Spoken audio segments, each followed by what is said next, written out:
अनचाही दुल्हन पार्ट 20। युवराज की सांसें उसके कानों से टकरा रही थीं। उसकी गहरी खुरदरी आवाज़ ने कमरे के सन्नाटे को चीर दिया था। तो क्या इरादा है मेरी जान का?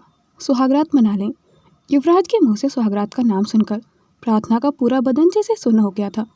उसका दिल इतनी तेजी से धड़क रहा था कि मानो सीने से बाहर निकल आएगा।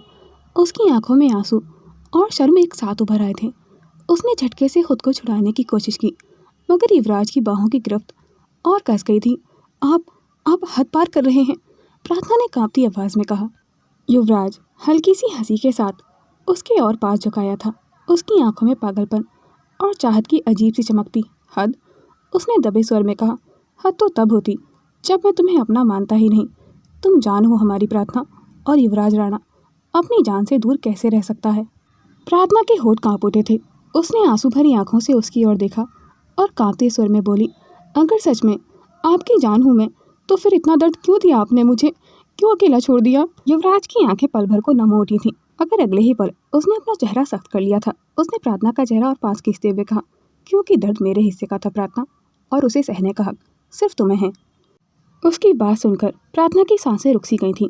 उसने खुद को छुड़ाने की कोशिश की, लेकिन युवराज ने उसकी कलाई पकड़ ली थी। उसकी पकड़ मजबूत थी, मगर आंखों में वो बेकाबू बेचैनी साफ दिख रही थी। छोड़ दीजिए मुझे, प्रार्थना ने कांपती आवाज़ में कहा। युवराज उसके और पास झुकाया था। उसकी सांसें उसके चेहरे से टकरा रही थी। उसकी गहरी खुरदरी आवाज़ ने प्रार्थना के दिल की धड़कनों को और बेकाबू कर दिया था। अगर छोड़ दूँ, वह फुसफुसाया, तो क्या सच में भाग जाओगी मुझसे दूर? प्रार्थना ने कांपते स्वर में कहा। नहीं, मैंने ऐसा कब कहा? उसने जैसे ही कदम पीछे हटाने चाहे, युवराज ने झटके से उसकी कलाई पकड़ ली और उसे खींचकर अपने करीब कर लिया था। उसकी पीठ सीधी आकर युवराज के चौड़े सीने से लगी। उसके बदन में सिहरन दौड़ गई थी। युवराज की पकड़ इतनी मजबूत थी कि प्रार्थना हल्की सी चटपटा कर रह गई थी। उसके कानों के पास झुककर युवराज ने दबे स्वर में कहा, क्यों अब वो सब नहीं करना चाहती जो तुम्हारी आंखें कह रही हैं? प्रार्थना का चेहरा लाली से भर गया था। उसकी सांसें अटक सी गई थीं। उसने शर्म से अपनी पलकों को झुका लिया था। युवराज की उंगलियां धीरे धीरे उसकी कमर पर हरकत करती हुई उसे हर पर्दे से आज़ाद करने की कोशिश कर रही थी। युवराज की छुन से प्रार्थना की सांसें बेकाबू हो रही थीं। उसकी पलकें झुकी हुई थीं, मगर दिल की धड़कनें साफ बयां कर रही थीं कि वो इस करीबी से कितना घबरा रही है, और उतना ही कहीं भीतर से इसे महसूस भी कर रही है। युवराज ने उसकी कमर पर पकड़ ढीली नहीं की थी, बल्कि और कसकर उसे अपने सीने से सटा लिया था। उसका चेहरा धीरे धीरे प्रार्थना की गर्दन के पास झुकाया था। गर्म सांसों की तपिश से प्रार्थना के पूरे बदन में सिहरन दौड़ गई थी। धीरे धीरे युवराज की उंगलियां उसकी पीठ पर पहुंची। प्रार्थना ने घबराकर आंखें बंद कर ली थीं। अगले ही पल युवराज की उंगलियों ने उसकी डोरियों को छू लिया था। वो कांप उठी थी। राणा जी, उसकी आवाज़ एक सिसकी जैसी निकली थी। युवराज ने उसकी गर्दन के पास होंठ रख दिए थे। इसकी त्वचा पर हल्की सी नमी और गर्माहट उतर आई थी। फिर उसकी खुरदुरी उंगलियां धीरे धीरे डोरियों को खोलने लगी थीं। हर गिरती डोरी के साथ प्रार्थना की सांसें और भारी होती जा रही थीं। उसके कांपते कंधों पर युवराज ने होंठ रखे, मानो उस लम्हे को हमेशा के लिए अपनी मोहर दे रहा हो। फुसफुसाते हुए उसकी खुरदुरी आवाज़ गूंजी, बहुत रोका है खुद को, अब और नहीं। युवराज ने उसे पलटकर उसका चेहरा अपने हाथों में थाम लिया था। प्रार्थना ने शर्म से अपनी आंखें कसकर बंद कर लीं और अपने हाथों को उसकी शर्ट में भींच लिया था। उसके दिल की धड़कनें अब युवराज की धड़कनों के साथ एक हो रही थीं। प्रार्थना की पलकों पर शर्म की चादर थी, मगर दिल की धड़कनें तेजी से युवराज के सीने से टकरा रही थीं। उसकी सांसें काँप रही थीं, जैसे हर सांस कोई राज खोल रही हो। युवराज ने उसकी ठोड़ी हल्के से उठाई और उसकी आंखों में झांका। वो आंखें जो ना कह रही थीं, मगर बदन 1000 बार हाँ कह चुका था। धीरे धीरे उसकी ब्लाउज की डोरियां खुलीं और हर डोरी के साथ प्रार्थना की रुकावटें जैसे ढहती चली गई थीं। उसके कांपते कंधों पर युवराज के होठ टिके हुए थे, फिर उसकी गर्दन पर, और फिर वहाँ जहाँ उसकी सांसें सबसे तेज थीं। प्रार्थना की उंगलियां अनजाने में ही युवराज की शर्ट को भींचने लगी थीं। उसने एक पल को आंखें खोली, मगर युवराज की चाहत भरी नजरें देखकर खुद को और छुपा लिया था। उसने प्रार्थना की कमर थामकर उसे धीरे धीरे पीछे की ओर बढ़ाया। प्रार्थना के कदम लड़खड़ाए और अगले ही पल उसकी पीठ बेड से टकराई। युवराज ने उसे नरमी से बैठाया और खुद उसके सामने झुक गया था। उसकी आंखों में वही पागलपन और चाहत थी, जैसे बरसों से दबा हुआ तूफान अब फूटने को तैयार हो। प्रार्थना ने हड़बड़ाकर उसका हाथ पकड़ लिया था। उसकी उंगलियां कांप रही थीं। प्लीज़ और पास मत आइए ना, हमें शर्म आ रही है। युवराज ने उसकी हथेली को अपने होठों से छुआ और धीमे से मुस्कुराया। तुम्हारे ना कहने से पहले तुम्हारी धड़कन सब कह देती है। वह धीरे धीरे उसके और करीब आया, उसके गले कंधों पर अपने होठों की गर्मी छोड़ता हुआ। उसे पूरी तरह अपने आगोश में ले चुका था। प्रार्थना की सांसें अब पूरी तरह बेकाबू थीं। उसका सिर अनजाने में पीछे की ओर झुक गया था और होठों से हल्की सी सिसकी निकल गई थी। युवराज ने उसकी आंखों में झांकते हुए फुसफुसाया, बहुत रोका है खुद को इस दिन के लिए, अब और नहीं। उसने धीरे धीरे उसका पल्लू कंधों से खींचकर बेड पर गिरा दिया था। प्रार्थना ने शर्म से चेहरा उसके सीने में छुपा लिया था। उसके बदन पर उसके होठों की गर्मी उतरने लगी थी। हर स्पर्श के साथ प्रार्थना का बदन और कांपतर उसकी सांसें तेज होती जा रही थीं। युवराज ने उसे धीरे धीरे बेड पर लिटा दिया था और खुद उसके ऊपर झुकाया था। उनकी धड़कनें अब एक हो चुकी थीं और कमरे में बस उनकी तेज सांसों और चाहत की खामोश गूंज बची थी। कमरे में सिर्फ दिल की धड़कनें और दबी हुई सिसकियां गूंज रही थीं। उनके बीच की सारी दूरियां मिट गई थीं। प्रार्थना ने उस पल खुद को पूरी तरह युवराज के हवाले कर दिया था। रात ढल चुकी थी। हवेली के हर कोने में सन्नाटा था, मगर उस कमरे में चाहत और धड़कनों की गूंज देर तक ठहर गई थी। सारे पर्दे जैसे गिर चुके थे, कोई दीवार बाकी नहीं थी, बस दो दिल और एक दूसरे में खोए हुए जिस्म। सुबह की हल्की सुनहरी किरणें खिड़की से भीतर आ रही थीं।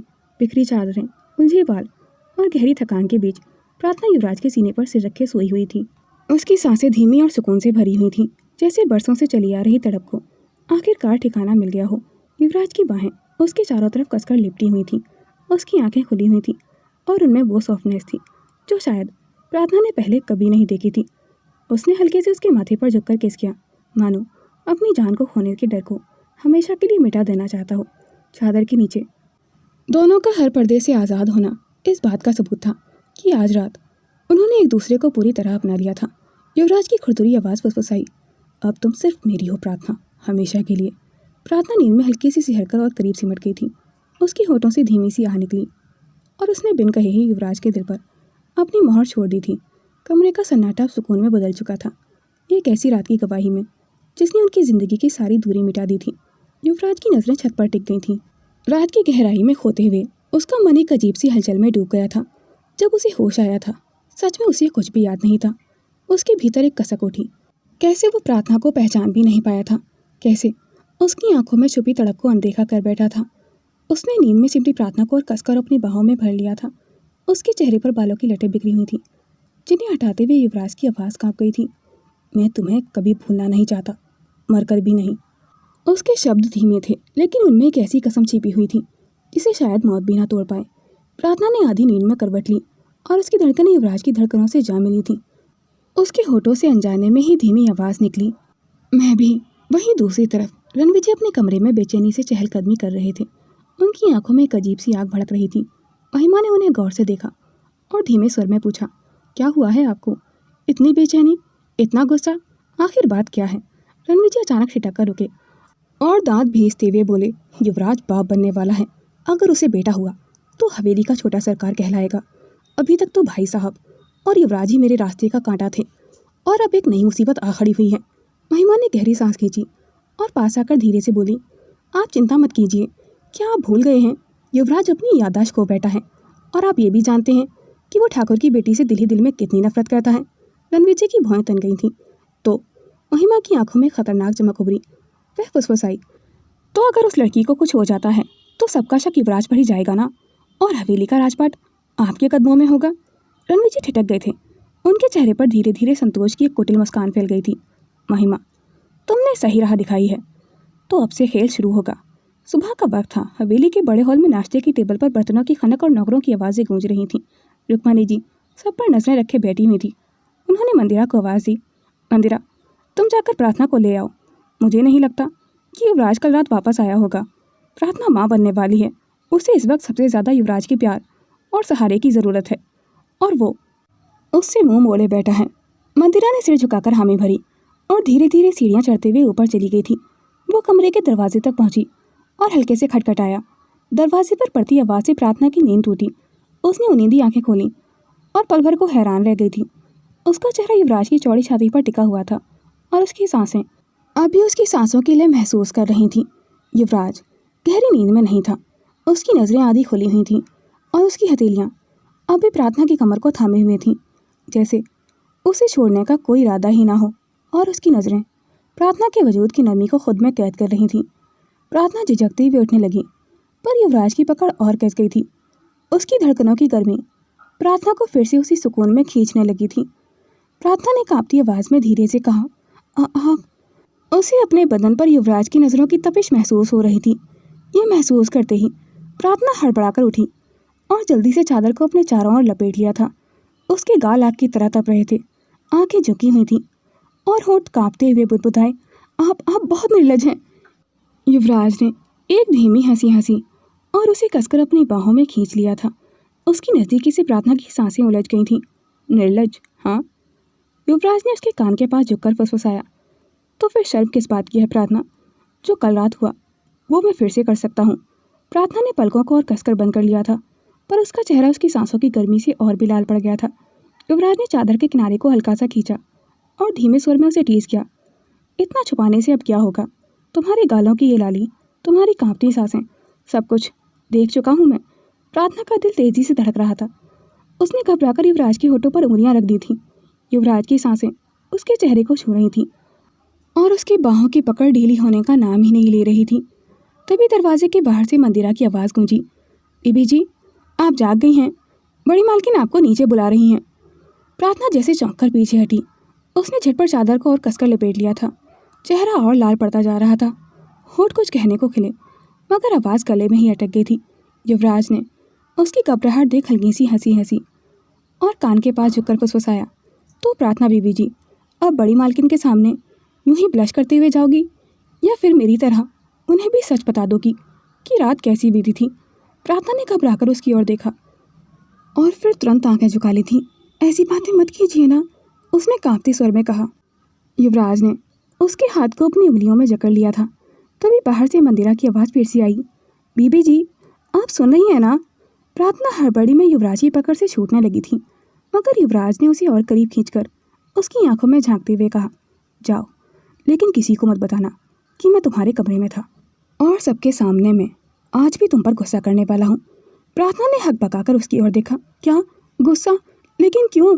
युवराज ने उसकी आंखों में गहराई से झांकते हुए होठों पर हल्की मुस्कान लाते हुए कहा, अभी जो कह रहा हूँ वही करो, बाकी बातें बाद में समझाऊंगा। उससे पहले कि प्रार्थना कुछ और कह पाती, युवराज ने झुककर उसकी गर्दन पर अपने होठ रख दिए थे। हल्की सी दबिया उसके गले से निकल गई थी। उसके हाथ अनजाने में ही चादर को और कसकर भींच गए थे। राणा जी, उसकी कांपती आवाज़ कमरे की दीवारों से टकरा गई थी। प्रार्थना ने कांपते हुए धीरे से कहा, मत कीजिए ना, कोई देख लेगा। युवराज ने उसकी सिसकियों में छुपे डर और शर्म दोनों को सुन लिया था। उसकी गर्दन पर हल्की सी लव बाइट छोड़ते हुए उसने उसके कान में फुसफुसाया, अब ये निशान तुम्हें याद दिलाता रहेगा कि तुम सिर्फ मेरी हो। बाहर से मंदिरा की आवाज़ फिर से आई। बीबी जी, बड़ी मालकिन इंतज़ार कर रही हैं। प्रार्थना ने कांपते हुए खुद को संभाला। उसने अपनी सिसकियों को दबाया और फिर हड़बड़ी में दरवाजे की ओर देखते हुए कहा, मंदिरा, हम बाथरूम में हैं, आप नीचे जाइए, हम बस 5 मिनट में आ रहे हैं।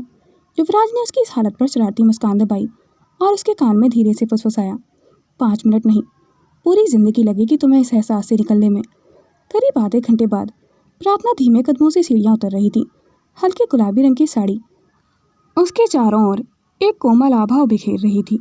उसकी पलकों पर अब भी रात की लाली और शर्म का रंग ताज़ा था, जैसे कोई गहरा राज उसकी सांसों में बस गया हो। डाइनिंग हॉल में सब शांति से नाश्ता कर रहे थे। रुक्मणी जी ने हल्की मुस्कान के साथ प्रार्थना की ओर देखा और सहजता से पूछ बैठी थी, युवराज आया था क्या प्रार्थना?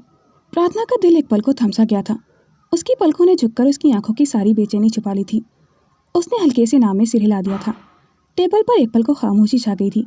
तभी मृत्युंजय राणा की गहरी आवाज़ गूंजी।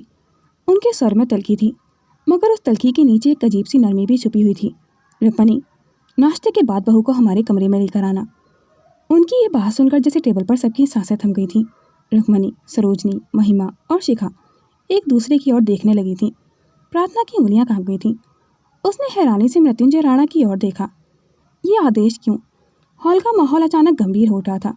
प्रार्थना के चेहरे पर घबराहट और हैरानी साफ झलक रही थी, मगर रुक्मणी जी ने कुछ कहने के बजाय सिर झुका लिया था और धीमे स्वर में जी कहकर हामी भर दी थी। प्रार्थना का दिल अब पहले से भी ज़्यादा बेचैन था।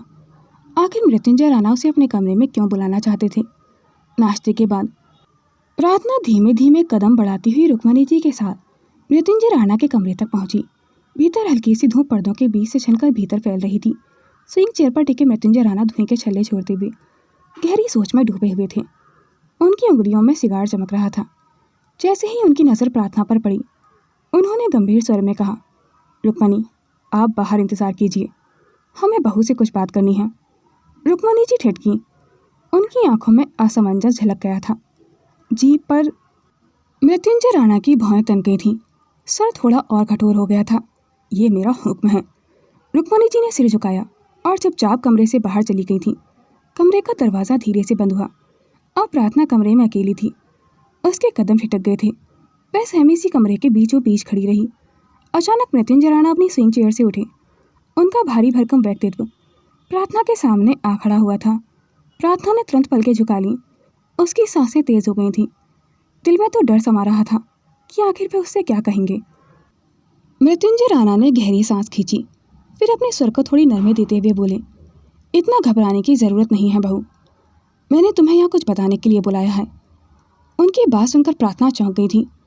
उसने धीरे से नज़र उठाई और उसकी आंखों में सवाल तैर गए थे।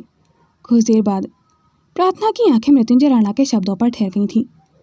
उसका दिल जैसे किसी भारी बोझ से दब गया हो। उसने जवाब देने की कोशिश की, लेकिन होठ कांपते ही रह गए थे। कुछ पल तक कमरे में सन्नाटा छाया रहा। फिर वह धीरे से पलटी। उसके कदम बेहद भारी थे। उसने चुपचाप दरवाज़ा खोला और बाहर निकल आई थी। रुक्मणी जी वहीं दरवाजे के बाहर इंतजार कर रही थी। उन्होंने प्रार्थना के चेहरे की ओर देखा। आंखों में नमी, पलकें लाल और चेहरा बुझा बुझा सा था। क्या हुआ प्रार्थना? बड़े सरकार ने कुछ कहा? रुक्मणी जी ने हैरानी से पूछा। लेकिन प्रार्थना तो जैसे सुन ही नहीं पाई थी। वह बेसुसी अपने कमरे की ओर बढ़ने लगी। उसके कदम लड़खड़ाए, मगर उसने रुकने की कोशिश तक नहीं की थी। प्रार्थना ठहरो, कुछ तो बताओ। रुक्मणी जी ने उसे पीछे से पुकारा और बाह पकड़ने को आगे बढ़ी, लेकिन प्रार्थना ने जैसे खुद को छुड़ा लिया था। उसके चेहरे पर एक अजीब सा खालीपन की छाया थी। रुक्मणी जी स्तब्ध खड़ी रह गई थी। उन्हें समझ ही नहीं आया था कि आखिर बड़े सरकार ने बहू से क्या कहा होगा। प्रार्थना ने अपने कमरे का दरवाज़ा खोला और सीधे भीतर चली गई थी और अंदर से दरवाज़ा बंद कर लिया था। कमरे की तन्हाई में बस उसकी आंसू बेकाबू होकर ढलकने लगे थे। वो बेड पर बैठ गई थी, चेहरा हथेलियों में छिपा लिया और सिसक कर रो पड़ी थी।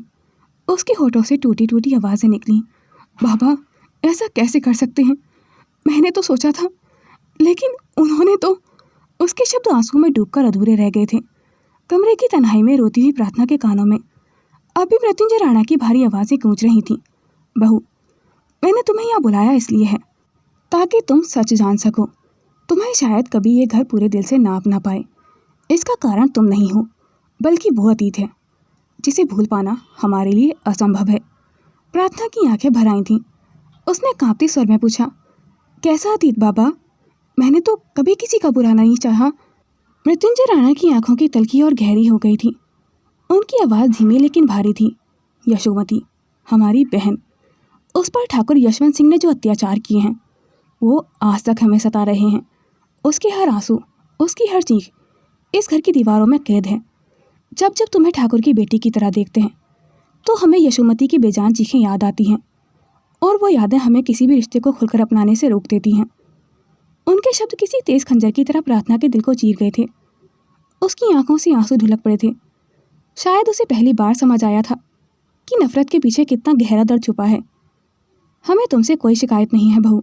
तुम्हारा मन साफ है, दिल कोमल है, लेकिन इस घर की नसों में वो अतीत अब भी जहर बनकर दौड़ रहा है। यही कहते हुए मृत्युंजय राणा ने निगाहें फेर ली थीं। प्रार्थना अब अपने कमरे में बैठी हुई थी। उनका हर शब्द उसके कानों में तड़प बनकर गूंज रहा था। बुआ जी, आप पर क्या क्या बीता होगा?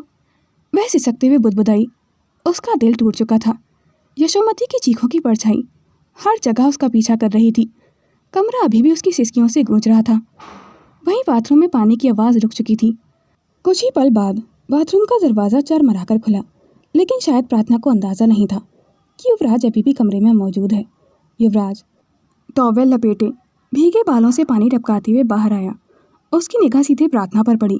बिस्तर पर बैठी, चेहरा हथेलियों में छुपाए, कांपते कंधों और भीगी पलकों से ढलकते आंसू बह रहे थे। प्रार्थना, युवराज की आवाज़ में बेचैनी थी। प्रार्थना चौंक गई थी। उसने झट से सिर उठाया और घबराकर आंसुओं को हथेली से पोंछने लगी थी। उसकी आंखें लाल थीं, चेहरा बुझा हुआ था।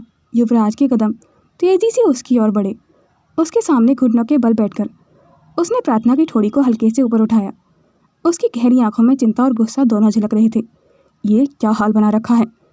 किसने कुछ कहा है तुमसे? युवराज का स्वर सख्त था।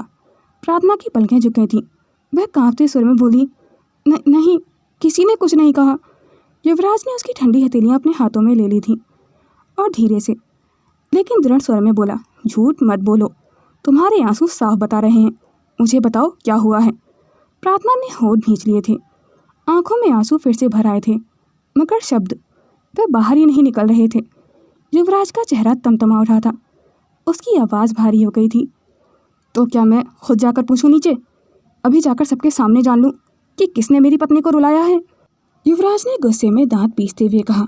प्रार्थना ने हड़बड़ाकर उसका हाथ पकड़ लिया था और कांपते स्वर में रुक रुक कर बोली, नहीं नहीं राणा जी, ऐसा मत करना। किसी ने कुछ नहीं कहा। वो बाबा ने बस यशोमती बुआ के बारे में बताया था। उनके साथ जो जो हुआ वही सुनकर डर लग रहा था, इसीलिए। उसकी आवाज़ आंसुओं में टूट गई थी। युवराज के चेहरे का गुस्सा एक पल को ठहर गया था। उसने बिना कुछ कहे उसे कसकर अपने भीगे सीने से लगा लिया था। प्रार्थना उसकी बाहों में और सिसक पड़ी थी। युवराज ने उसकी पीठ पर हाथ फेरा, फिर बालों में उंगलियां फेरते हुए धीमे लेकिन दृढ़ स्वर में कहा, सुनो प्रार्थना, यशोमती बुआ के साथ बुरा करने वालों की उल्टी गिनती शुरू हो चुकी है। अब किसी की दहशत तुम्हें डराने की हिम्मत नहीं करेगी, और जब तक मैं जिंदा हूँ तुम्हें आंसू बहाने का कोई हक नहीं है, समझी? प्रार्थना उसके सीने से लगी कांप रही थी, मगर उसके शब्दों ने उसके दिल में धीरे धीरे सुकून भरना शुरू कर दिया था। युवराज के शब्दों ने प्रार्थना के आंसू को थामे, मगर उसके भीतर की बेचैनी अभी भी साफ झलक रही थी।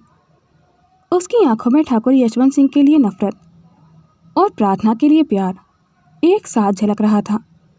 वह अभी भी उसकी बाहों में थी, लेकिन तभी उसकी नज़र अनायास युवराज के चौड़े कंधे पर पड़ गई थी। उसका चौड़ा कंधा उसकी आंखों के सामने था, जिस पर गहरे खरोंचों के निशान साफ दिखाई दे रहे थे। प्रार्थना ने चौंकते हुए फुसफुसाया, ये चोट कैसे लगी आपको? युवराज ने उसकी तरफ देखा और उसके होठों पर हल्की शरारती मुस्कान तैर गई थी, और वह गहरी आवाज़ में बोला, किसी मासूम बिल्ली ने प्यार किया था। उसकी बात सुनते ही प्रार्थना के कान तुरंत लाल हो गए थे। शर्म से उसने नजरें झुका ली थीं और हल्के से युवराज को धक्का दिया। आप कैसी बातें कर रहे हैं? लेकिन युवराज ने अचानक ही अपने सिर पर हाथ रख लिया था और धीमे स्वर में बोला, आह मेरा सिर। प्रार्थना तुरंत घबरा गई थी। उसके चेहरे पर चिंता उमड़ आई थी। हे भगवान, राणा जी क्या हुआ आपको? बैठिए आप। उसने झटपट उसे पकड़कर बेड पर बैठा दिया था। उसका दिल तेजी से धड़क रहा था। कांपते हाथों से उसने युवराज के सिर का बैंडेज हटाने की कोशिश की, फिर धीरे से उसके बालों को पीछे किया। अभी तो जख्म ठीक से भरा भी नहीं है, और आप ऐसे ही लापरवाह कैसे हो सकते हैं? युवराज उसकी चिंता देखकर हल्के से मुस्कुरा उठा था। उसने अचानक प्रार्थना का हाथ थाम लिया और एक झटके से प्रार्थना को अपनी गोद में बैठा लिया था। उसकी बाहें प्रार्थना को ऐसे लपेटी थीं मानो दुनिया का कोई तूफान भी उसे छू ना सके। लेकिन प्रार्थना की नज़रें बार बार युवराज के चेहरे पर टिक जा रही थीं। भीगे बाल, मजबूत जॉलाइन और उस पर लिपटी चिंता की परत। उसके दिल में एक अजीब सी हलचल उठ रही थी। आपको इतनी चोट लगी है और आप हमसे छुपाते रहे। उसकी आवाज़ आंसुओं से भरी हुई थी। युवराज ने उसके माथे पर हल्की सी थपकी देते हुए कहा, क्योंकि मैं नहीं चाहता था कि मेरी बहादुर रानी फिर से आंसू बहाए।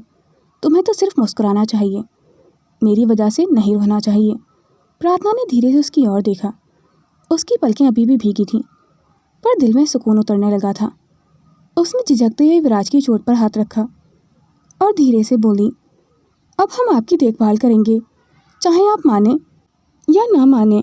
युवराज मुस्कुराया, फिर उसके गालों को हथेलियों में लेकर बहुत करीब झुकाया था। उसकी गहरी आवाज़ उसके कानों से टकराई, तो पक्का वादा करो अब खुद को कभी दोषी नहीं ठहराओगी, क्योंकि अगर तुम रोई तो मेरे जख्म और भी गहरे हो जाएंगे। प्रार्थना की सांसें अटक गई थीं। उसने हल्के से हाँ में सिर हिलाया। युवराज ने प्रार्थना को अपनी बाहों में थाम रखा था। उसकी गहरी नजरें उसकी भीगी पलकों पर कांपते होठों पर टिक गई थीं। कुछ पल खामोशी रही, फिर वह धीरे धीरे उसके करीब झुकने लगा था। प्रार्थना की सांसें तेज हो गई थीं। उसकी पलकें शर्म से झुक गई थीं। और कमरे का माहौल अचानक और भी भारी हो उठा था। लेकिन जैसे ही युवराज के होठ उसके होठों के बेहद पास आए, दरवाज़ा अचानक खुला। रुक्मणी जी भीतर आ गई थीं। उसी पल में युवराज का चेहरा तमतमा उठा था। उसने झटके से प्रार्थना को अपने से दूर किया। उसकी पकड़ इतनी अचानक और सख्त थी कि प्रार्थना घबराकर एकदम पीछे हट गई थी। युवराज ने गुस्से से दरवाजे की ओर देखा और कड़े स्वर में कहा, माँ, ये लड़की मेरे कमरे में अभी तक क्यों है? प्रार्थना का दिल ज़ोर ज़ोर से धड़कने लगा था। उसकी आंखें झुकी हुई थीं, हाथ कांपने लगे थे। रुक्मणी जी कुछ पल दरवाजे पर खड़ी रही थीं। उनकी आंखों में हल्की मुस्कान थी। वह साफ समझ रही थीं कि अभी उन्होंने कमरे में जो देखा उससे कहीं अधिक वो बाहर खड़े होकर सुन चुकी थीं। युवराज की नज़रें तल्ख थीं। कमरा अब भी उस अचानक टूटे हुए पल की गर्माहट और भारीपन से भरा हुआ था। युवराज की सांसें तेज थीं और उसकी नज़रें गुस्से से लाल थीं।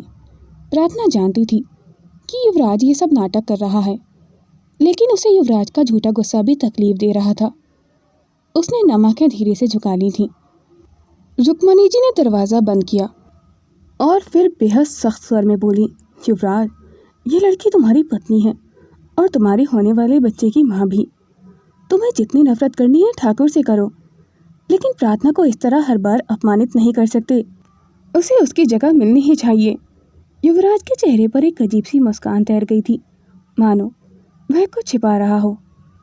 बिना कुछ जवाब दिए वह अलमारी की ओर बढ़ा, वहाँ से कपड़े निकाले और बेहद ठंडी नज़रों से प्रार्थना की ओर देखकर सीधा चेंजिंग रूम में चला गया था। दरवाज़ा बंद होते ही रुक्मणी जी की आंखें गहरी सोच में डूब गई थीं।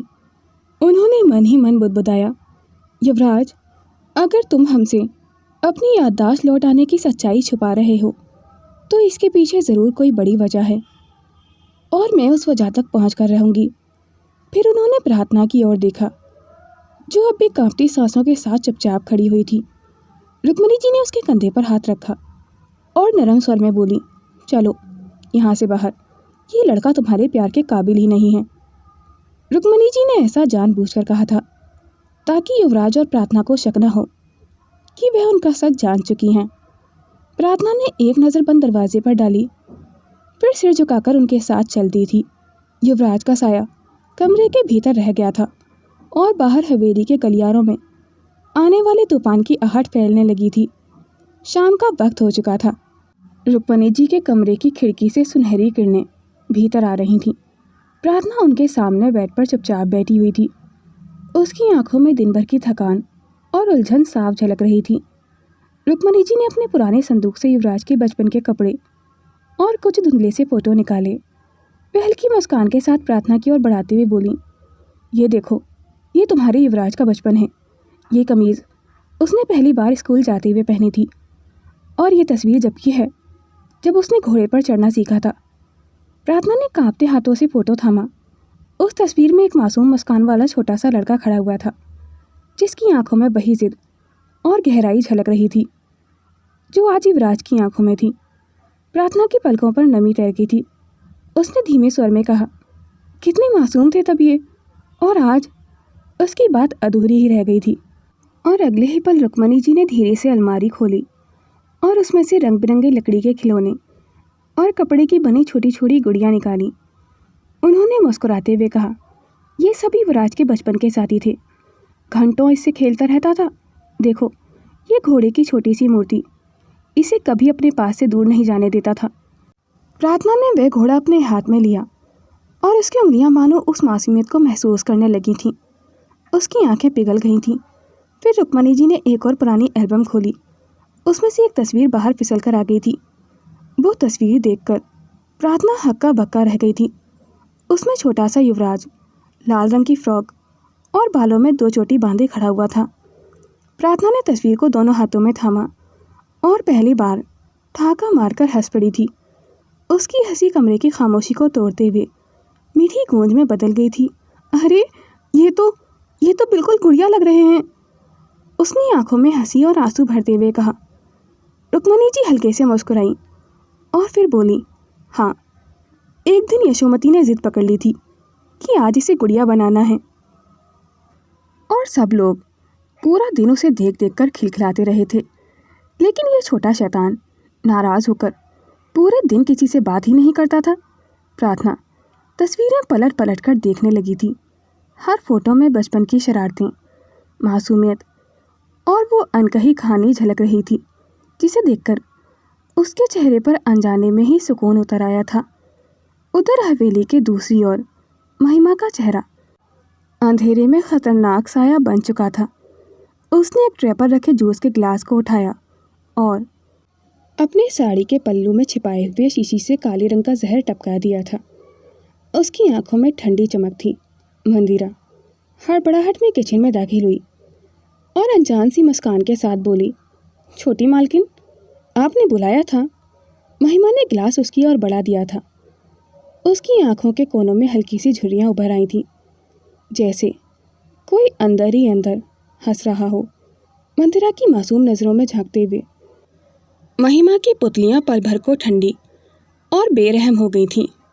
हाँ मंदिरा, मैंने ही बुलवाया था। बैठो, दिन भर थक गई होगी ना, ये जूस पी लो, थोड़ी ताकत आ जाएगी। मंदिरा ने मासूमियत से गिलास थाम लिया था। गिलास का किनारा उसके होठों से लगने ही वाला था कि महिमा ने अचानक उसकी कलाई पकड़ ली और मीठे स्वर में बोली, नहीं मंदिरा, ये जूस तुम्हारे लिए नहीं है। मंदिरा ने हैरानी से उनकी ओर देखा। तो फिर छोटी मालकिन? महिमा ने गहरी सांस ली और उसकी आंखों में छलकी परछाई थी। वह धीरे धीरे बोली, ये प्रार्थना के लिए है। आखिरकार वो माँ बनने वाली है। उसकी ऐसी हालत में कमज़ोरी होना स्वाभाविक है। तो तुम ये गिलास लेकर उसके पास जाओ और कहना कि मैंने ख़ास उसी के लिए भेजा है। मंदिरा ने भोलेपन से सिर हिलाया और गिलास उठाकर दरवाजे की ओर बढ़ गई थी। महिमा की नज़र उसके हर कदम पर टिकी हुई थी। उसके होठों पर एक ठंडी खतरनाक मुस्कान फैल गई थी। उसकी आंखें सिकुड़ गई थीं और होठ धीरे धीरे ऊपर उठे। ऐसा लग रहा था जैसे वे पहले से ही प्रार्थना के होठों पर जहर उतरते देख रही हो। उधर रुक्मणी जी के कमरे में प्रार्थना अब भी युवराज के पुराने फ़ोटो देख रही थी। उसकी आंखों में उम्मीद की हल्की सी लौ जल उठी थी। और तभी मंदिरा ने दरवाज़ा खटखटाया। मंदिरा बाहर ही खड़ी हुई थी, हाथों में वही जहर मिला गिलास थामे हुए। उसके मासूम चेहरे पर सच्ची चिंता झलक रही थी। रुक्मणी जी ने भीतर से आवाज़ दी। मंदिरा ने जवाब दिया, मैं हूँ बड़ी मालकिन। मंदिरा, छोटी मालकिन ने ये जूस भिजवाया है प्रार्थना बीबी जी के लिए। रुक्मणी जी ने गहरी सांस भरी और दरवाजे की ओर देखते हुए कहा, ठीक है, अंदर आ जाओ। कमरे के भीतर बैठी प्रार्थना ने अनजाने में ही मुस्कुराकर उसके हाथ से जूस का गिलास ले लिया था। To be continued. दोस्तों, आपको ये स्टोरी कैसी लग रही है? प्लीज़ कमेंट सेक्शन में अपनी राय ज़रूर शेयर करें। आपका एक प्यारा सा कमेंट मुझे लिखने के लिए बहुत ज़्यादा मोटिवेट करता है, तो कमेंट करें और स्टोरी को हाइप करें। Thanks for watching. Do like, comment and share this video and subscribe my YouTube channel for more interesting videos.